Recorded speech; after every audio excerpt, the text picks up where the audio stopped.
in with Kristen. Kristen, it is cold in these overnight hours now. It is. I mean, last night we had so many lows in the 20s, even some teens, single digits, below zero in southern Idaho. So it is cold right now. Tonight, though, the clouds are rolling in, so it won't be quite as chilly as last night, but I don't know if you'll notice a difference or not. I mean, we're just talking a handful of degrees. But you can see the clouds here of this time lapse. It was a beautiful sunset.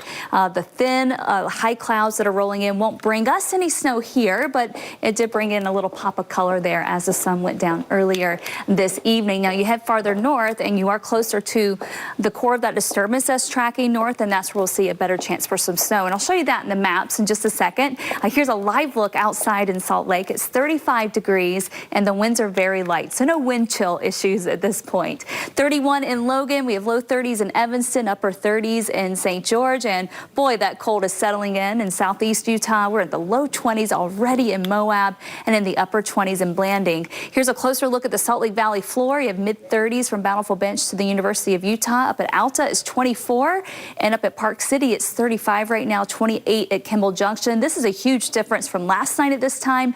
We were in the teens, the low to mid-teens in fact. So it is trending a little bit milder this evening. Tomorrow morning we'll see a low of 29, and then we'll hover just below freezing between 7 and 8 a.m. And then we're back to the low to mid-40s in the afternoon. Notice we never quite get rid of the cloud cover tomorrow. We'll see partly to occasionally mostly sunny skies, so we will see some blue sky from time to time, but we will have these clouds around for a lot of the day. These clouds have headed all the way down into southern Utah, and then this is the disturbance in southern Idaho that's going to swing right across far northern Utah later tonight through tomorrow. Already bring in quite a bit of snow shower activity along Highway 84 there in Idaho, and there's a chance we get a little bit of light snow in places like Cache Valley, and then in our northern mountains well north of I-80, where we could see anywhere from a dusting to 2 inches. Not a big snowmaker for us at all, but there's that chance for some snow overnight tonight while most of us are sleeping. Tomorrow morning looks fairly quiet. Most of the action stays north of the border. Tomorrow afternoon, same thing. There's that slight chance we get a stray snow shower far north, but most of us don't see that. And then you can see some clearing in the clouds tomorrow afternoon as well. Tuesday, we're still seeing some unsettled weather. Yet another disturbance comes in from the north and west, and that's going to keep the clouds around. But these disturbances are just dry, and so we have clouds, but we really don't have much moisture. And when we look throughout the whole week, it is a bone dry week really for us. So you can see things quiet Monday, Tuesday, there's that little light disturbance skimming through, not really doing anything for us.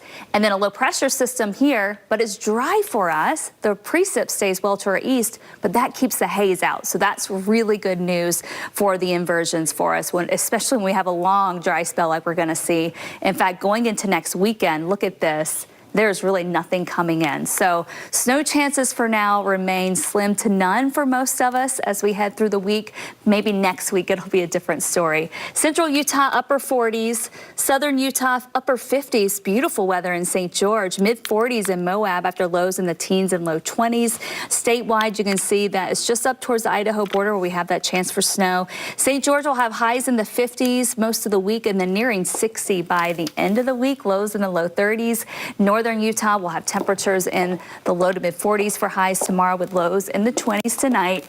And then for the Wasatch Front, highs in the mid 40s, a little bit milder than it was today. Your 7-day forecast, temps in the low 40s Tuesday, Wednesday, bouncing back up to the mid 40s going into next weekend. So a long dry spell for us, but the best news is that I don't think the haze should get too bad, just thanks to these disturbances coming in to mix up the air. So that is definitely a bonus. That's the good part of the dry spell. Exactly. Yeah. Okay, thanks, Kristen. Days after massive layoffs, Spotify parts ways with its CFO. Why the music stream